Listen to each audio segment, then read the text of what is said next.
जिस रात हुजूर सल्लल्लाहु अलैहि वसल्लम अकेले ही फिलिस्तीन पहुंचे दोस्तों, हमारे हुजूर सल्लल्लाहु अलैहि वसल्लम पर जिंदगी में इतनी ज्यादा मुसीबतें आई कि अगर वो दिन पर डाल दी जाती तो वो भी रात हो जाता। अगर इतनी मुसीबतें आसमान पर डाल दी जाती तो वो भी बर्दाश्त न कर पाता। अगर जमीन पर इतनी मुसीबतें डाल दी जाती तो वो भी कांप उठती। लेकिन अल्लाह ताला ने हमारे हुजूर का दिल इतना ज्यादा मजबूत बनाया था कि आपने उन सभी गमों को बर्दाश्त किया और एक पल के लिए भी इस्लाम की दावत को न छोड़ा। जिस वक्त हुजूर ने मक्का में अपनी नबूवत का ऐलान फरमाया तो सारे मक्का वाले आपके दुश्मन बन गए। अभी तक जो लोग हुजूर को सच्चा और ईमानदार कहा करते थे वो भी आपको गालियां देने लगे, कोई आपके पास न बैठता। जिन लोगों को भी आप समझाने जाते तो वह दूर से ही पत्थर मारने लगते। कभी कोई आपके चेहरे पर थूक देता, कभी जमीन से मिट्टी उठाकर फेंक देता हूँ। और हुजूर पूरा पूरा दिन एक एक आदमी को समझाते हैं कि ए मेरे भाई, अल्लाह पर ईमान ले आओ, उसके अलावा कोई माबूद नहीं। लेकिन सुबह से शाम हो जाती मगर मक्का में कोई एक इंसान भी हुजूर की बात सुनने के लिए तैयार ना होता। हुजूर का बचपन से ना तो कोई भाई था और ना ही कोई बहन। हमारे हुजूर अपने वालिद की इकलौती औलाद थे। वालिद साहब की वफात तो हुजूर की पैदाइश से पहले ही हो गई थी और जब हुजूर की उम्र 6 साल हुई तो अम्मी भी छोड़कर चली गई। 2 साल तक दादा अबू तालिब ने आपको पाला, लेकिन उसके बाद उनकी भी वफात हो गई और आखिर में आपके सबसे हमदर्द चाचा अबू तालिब ने आपके सर पर हाथ रखा और फिर सारी जिंदगी आपकी किफालत करते रहे। लेकिन जब हुजूर ने मक्का वालों को एक अल्लाह की तरफ बुलाना शुरू किया तो सभी आपके दुश्मन बन गए। और एक दिन अबू जहल मक्का के बड़े बड़े सरदारों के साथ हुजूर के चाचा अबू तालिब के पास आया और कहने लगा कि देखो, आप हमारे इलाके के बड़े बूढ़े इंसान हैं। आपके भतीजे मोहम्मद ने हमारी नाक में दम कर रखा है, इसलिए आप उन्हें रोक दें कि वो एक अल्लाह की तरफ बुलाने की दावत छोड़ दे, वरना अगर हम सब एक होकर उनके खिलाफ कोई एक्शन लेंगे तो बाद में आप इस बारे में हमसे कोई शिकायत न करना। अबू तालिब ने भी जब हालात की नाजुकी देखी तो जल्दी से अपने भतीजे हुजूर को बुलाया और कहा कि ये मेरे भतीजे, ये देखो तुम्हारी कौम के सरदार जमा है और तुम्हारी शिकायत कर रहे हैं कि तुम अल्लाह की तरफ बुलाना बंद कर दो। इसलिए मुझे भी मुनासिब लगता है कि तुम उनकी बात मानो, क्योंकि ये मेरे भतीजे, मैं भी बूढ़ा हो गया हूँ। तुम भी थोड़ा घर वालों का ख्याल रखो और अपने कामकाज पर ध्यान दो। हुजूर ने जिस वक्त अपने चाचा अबू तालिब की जुबान से ये बातें सुनी तो आंखों में आंसू भर आए और कहने लगे कि ये मेरे चाचा जान, अगर ये दुनिया वाले मेरे एक हाथ में सूरज और दूसरे हाथ में चांद रख दें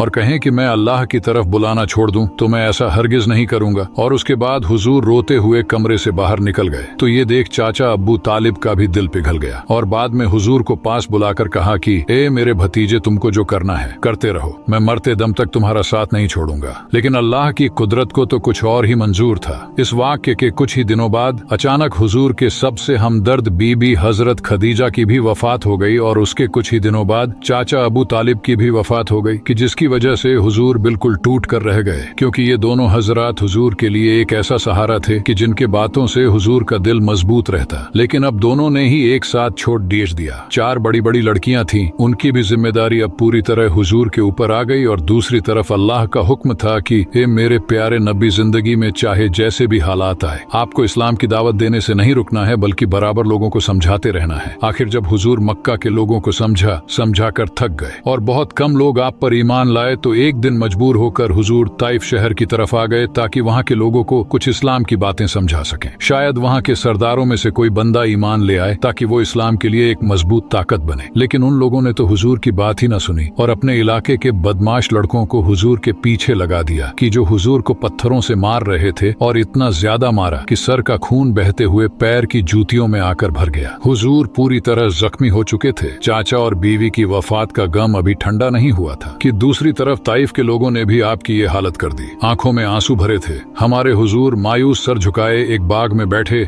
अल्लाह से दुआएं कर रहे थे कि ए मेरे अल्लाह, आपने ये मुझे किन लोगों के हवाले कर दिया है? ये तो हर मौके पर मुझे जलील करते हैं, मुझे मारते हैं, लेकिन ए अल्लाह, अगर आप मुझसे नाराज नहीं है तो मुझे कोई फर्क नहीं पड़ता। मैं आपके हुक्म पर ऐसे ही लोगों को समझाता रहूंगा। हुजूर का ऐसा गम देखकर अल्लाह का अर्श भी कांप उठा और अल्लाह ने फैसला किया कि अब मैं अपने प्यारे नबी को अपने पास आसमानों पर बुलाऊंगा। आखिरी जब रात हुई और हुजूर बिस्तर पर लेटे तो अचानक हजरत जिब्रील अलैहिस्सलाम एक तेज रफ्तार सवारी लेकर हुजूर के पास पहुंचे और कहा कि ए अल्लाह के हबीब, अल्लाह ने आपको अपने पास बुलाया है। और फिर हुजूर हजरत जिब्रील के साथ बुर्राक पर सवार होकर सबसे पहले फिलिस्तीन की मस्जिद अक्सा गए। मस्जिद अक्सा में उस वक्त सारे नबी जमा थे। अल्लाह के प्यारे हबीब हुजूर को देखते ही तमाम नबियों ने आगे बढ़कर आपका स्वागत किया और फिर हुजूर ने सारे नबियों को 2 रकात नमाज पढ़ाई। उसके बाद हुजूर हजरत जिब्रील के साथ मेराज के सफर पर गए। पहले आसमान से दूसरे आसमान, दूसरे से तीसरे, और फिर इसी तरह 6 आसमान पार करके हजरत जिब्रील जब हुजूर के साथ 7वें आसमान पर पहुंचे तो वो आपसे कहने लगे कि ए अल्लाह के रसूल, मेरी हद बस यही तक है, मैं इसके आगे एक कदम भी नहीं बढ़ा सकता, वरना मैं जलकर खाक हो जाऊंगा। इसीलिए अब आप जाने और आपका रब जाने। इतना कहकर हजरत जिब्रील हुजूर को उसी जगह पर छोड़कर वापस लौट आए और फिर अल्लाह ताला ने एक सवारी भेजकर अपने हबीब हुजूर को अपने अर्श पर बुलाया। और जैसे ही हुजूर अल्लाह ताला के सामने अर्श पर पहुंचे तो अल्लाह ने अपने प्यारे नबी के लिए बीच के सारे पर्दे हटा दिए। और फिर जिस दम अल्लाह ताला के खूबसूरत चेहरे पर हुजूर की नजर पड़ी तो हुजूर खुशी से झूम उठे और अल्लाह की तारीफ करते हुए कहा, अत्तहियातु लिल्लाहि वस्सलावात वत्तय्यिबात,